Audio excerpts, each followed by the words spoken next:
नमस्कार दोस्तों, मेरा नाम है गौरव कुमार और आज हम 1920 में हुए मोपला उद्रेक मोपला उठाव के बारे में जानकारी चाहेंगे या जानकारी लेंगे।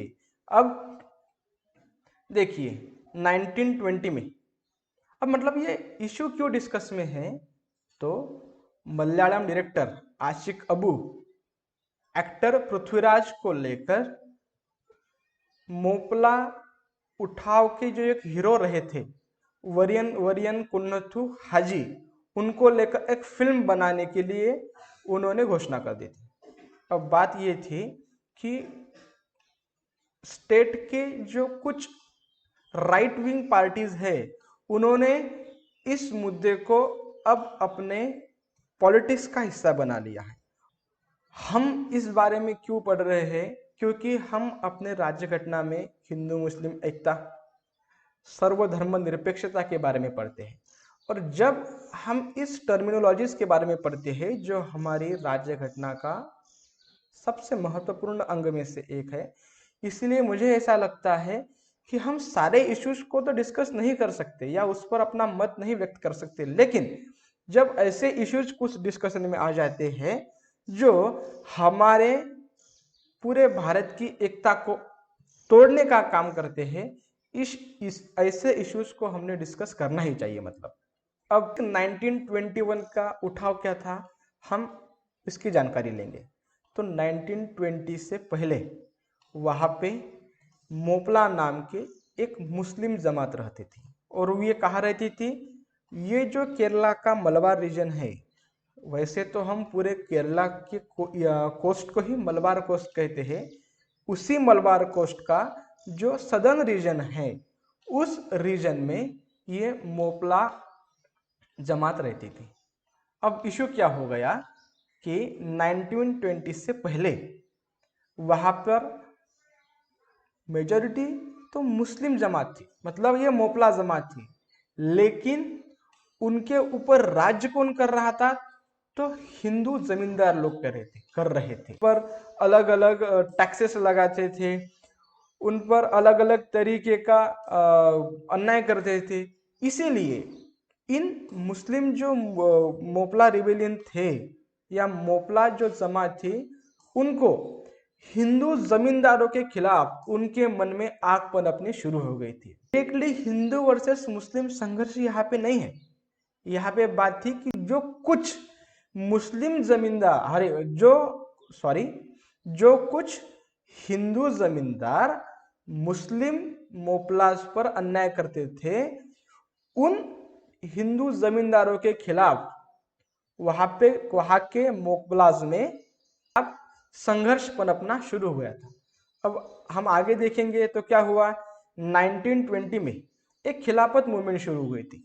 अब आप ये बात समझ लीजिए ऊपर ऊपर से कि खिलाफत मूवमेंट क्या थी। तो भारत के जो पूरे मुस्लिम लोग थे उन्होंने ब्रिटिशों के खिलाफ एक मूवमेंट शुरू की थी जिसका नाम था खिलाफत मूवमेंट। अब इस मूवमेंट के बारे में हम डिटेल में आगे पढ़ेंगे, इस वीडियो में तो नहीं होगा, लेकिन जब आगे समय आएगा तब हम खिलाफत मूवमेंट को आगे डिटेल से देखेंगे। क्या हुआ था? तो 1920 में खिलाफत मूवमेंट शुरू हो गई थी। अब गांधी जी को ऐसा लगा कि अगर हम इंडिया के मुस्लिमों को साथ लेते हैं तो एक तो हमारी यूनिटी बढ़ेगी, भाईचारा बढ़ेगा और हिंदू मुस्लिम यूनिटी की वजह से हम स्वतंत्रता की ओर जो मूवमेंट चली थी उसमें हम और आगे बढ़ेंगे और ताकत से बढ़ सकते हैं। इसलिए गांधी जी ने 1920 में ही जो असहयोग आंदोलन नॉन कोऑपरेशन मूवमेंट शुरू हो गई थी उसमें खिलाफत मूवमेंट को जोड़ने का काम किया। अब इससे अच्छी बात क्या हो गई, तो खिलाफत मूवमेंट और नॉन कोऑपरेशन मूवमेंट एक साथ शुरू हुई थी जिससे हिंदू मुस्लिम एकता को और अच्छी तरह से आगे बढ़ाने का काम किया था। अब मौलाना शौकत अली जो खिलाफत मूवमेंट के लीडर थे और महात्मा गांधी जी जो असहयोग आंदोलन के लीडर थे, वो गए मलबार रीजन में, मतलब मोपलाज रीजन में। अब उन्होंने जाकर उन मोपलाज को बताया कि आपका जो ब्रिटिशों के खिलाफ आपका जो एंगर है, आपका जो दुख है, आप क्या करें तो आप खिलाफत और असहयोग आंदोलन में शामिल होकर इस आंदोलन को मलबार रीजन में बढ़ाने का काम कीजिए। अब बात ऐसी थी कि मौलाना शौकत अली जो वैसे तो मुस्लिम लीडर थे और उन्होंने मलबार के मोपलाज मुस्लिमों को जो जो रिक्वेस्ट थी वो रिक्वेस्ट स्वीकार की। अब क्या हो गया, तो 1920 में ही पूरे भारत भर में खिलाफत और नॉन कॉपरेशन मूवमेंट शुरू हो गई थी, वैसे ही वो मलबार रीजन में भी शुरू हो गई थी। अब आंदोलन के जो नेशनल लीडर्स थे, जो अलग अलग रीजन में लीडर्स थे, उन सब लीडर्स को जेल में डाल दिया। अब ऐसी बात हो गई कि मलबार रीजन में सब जो लीडर्स थे वो लीडर्स को जेल में जाना पड़ा। सो जो सेकंड लाइन लीडर्स थे वो लीडर्स आगे आ गए और वो अब मलबार रीजन में इस मोपलाज के उठाव की लीडरशिप कर रहे थे। अब आपको पता है कि हर मूवमेंट में या कुछ भी अच्छा काम करने जाओ तो हम में से ही कुछ ऐसे लोग होते हैं जो लोग उस काम को बट्टा लगाने के लिए कुछ ना कुछ ऐसा कर देते हैं जिससे पूरी मूवमेंट का नाम खराब हो जाता है। वैसा ही काम इसी मूवमेंट में हुआ। सेकंड लाइन जो लीडर थे उसमें ये वरियन कुन्नतु हाजी भी थे और कुछ लोग थे। उन्होंने इस मूवमेंट को संभाला और मूवमेंट के ऑब्जेक्टिव्स क्या थे, उद्देश्य क्या थे, तो हमको ब्रिटिशों के खिलाफ लड़ना है, हमको हिंदू मुस्लिम ऐक्य बढ़ाकर रखना है, हमको साथ साथ आगे बढ़ना है। इस मूवमेंट ये जो उद्देश्य थे, इस उद्देश्यों के खिलाफ मोपला उठाव के कुछ लोग गए। लीडर्स का तो एक सरल उद्देश्य था जो पहले से ही तैयार था, लेकिन कुछ लोगों ने ऐसा काम किया जिसमें उन्होंने कम्युनल हेट्रेड पैदा करने की कोशिश की। जैसे मोपलाज कुछ रिबेलियन ऐसे थे जिन्होंने हिंदुओं पर अटैक किया, हिंदुओं का जोर जबरदस्ती से धर्म परिवर्तन किया, कुछ हिंदुओं को जान से मारा और ब्रिटिशों की जो संपत्ति थी उन पर अटैक किया। हिंदू जमींदार थे उन पर अटैक किया, उनको मारा। सो बात ऐसी हो गई कि जो लड़ाई सिर्फ ब्रिटिशों के खिलाफ शुरू हो गई थी, अब उस लड़ाई ने हिंदू वर्सेस मुस्लिम मतलब धार्मिक एक अंग ले लिया था। और ये क्या हुआ, तो ब्रिटिशों ने मिलिट्री बुलाई और वहां की जो स्टेट पुलिस थी उनने इस मोपला रिबेलियन को या मोपला उठाव को दबाने की पूरी कोशिश की। बहुत बुरी तरीके से इस आंदोलन को दबा दिया और इस आंदोलन के जो नेता थे वरियन कुन्नतु हाजी और कुछ अलग अलग थे, उन लोगों को बाद में फांसी दी गई। अब इतिहासकार ऐसा कहते हैं, इतिहासकार में से एक तो के.एम. पानिक्कर है और दूसरे गंगाधरण है। अब मैं उनके वाक्य को जैसा से मतलब उन्होंने जो कहा है मैं वो एज इट इज कोट करूंगा। और वो कहते हैं कि गंगाधरण इतिहासकार है, वो कहते हैं कि many rebels harboured suspicion that Hindus including Congress workers could be sympathetic to the British. मतलब कुछ मोपलाज रिबेलियन को ऐसा लगा कि कुछ हिंदू वर्कर्स जो कांग्रेसी थे वो ब्रिटिशों के साथ है और मोपलाज के खिलाफ है, इसीलिए कुछ मोपला उदरे को जो कुछ मोपला रिबेलियंस ने हिंदुओं पर अटैक करना शुरू कर दिया। के.एम. पानिक्कर जो इतिहासकार थे उनका क्या कहना है हम देखेंगे।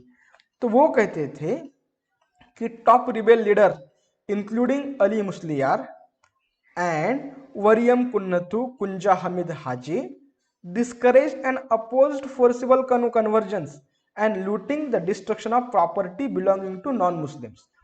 अब इसका अर्थ यह है कि जो वरियम कुन्नतु हाजी और अली मुस्लियार थे जो लीडर थे उस उठाव के, उन्होंने जो जोर जबरदस्ती से धार्मिक परिवर्तन शुरू हो गया था उसको बंद करने के लिए उन्होंने बहुत कड़ी तरह से आवाज उठाई थी। और कुछ मुस्लिम लोग हिंदुओं की संपत्ति की लूट कर रहे थे या उनको मार रहे थे, उनको भी रोकने के लिए इन लीडर्स ने काम किया था। ये किनका कहना है, तो ये इतिहासकार के.एम. पानिक्कर जी का कहना है। लेकिन हमको ये समझना चाहिए कि जो उठाव हुआ था वो उठाव वहां पर जो एक खेतीबाड़ी का प्रश्न था। वहां पर जो कुछ लोग दूसरे गरीब लोगों पर अन्याय कर रहे थे, मतलब कुछ हिंदू जमींदार मोपलाज मुस्लिमों के खिलाफ अन्याय कर रहे थे, और ब्रिटिशों ने पिछले कुछ सालों से, मतलब 1920 से पहले कुछ 60 70 80 सालों से जो अन्याय अत्याचार किए थे, ये सब घटनाएं इस आंदोलन के पीछे थी, और इसलिए ये आंदोलन आगे बढ़ सका और उसने ये रूप धारण किया।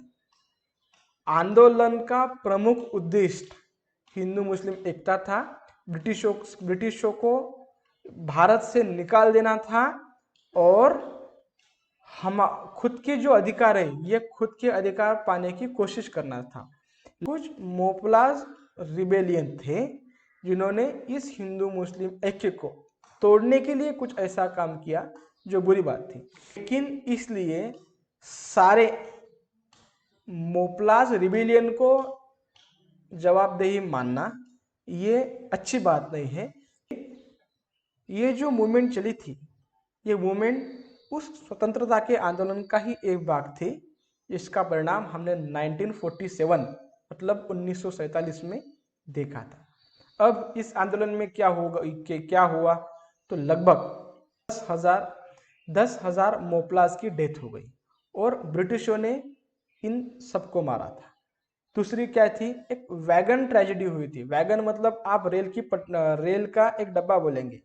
रेल के डब्बे में जब कुछ मोपलाज रिबेलियन को ले जा रहे थे, तो उस वक्त सफोकेशन की वजह से लगभग 67 मोपलाज रिबेलियन की डेथ हो गई थी। और इसके पीछे कौन था, तो सब ब्रिटिश थे।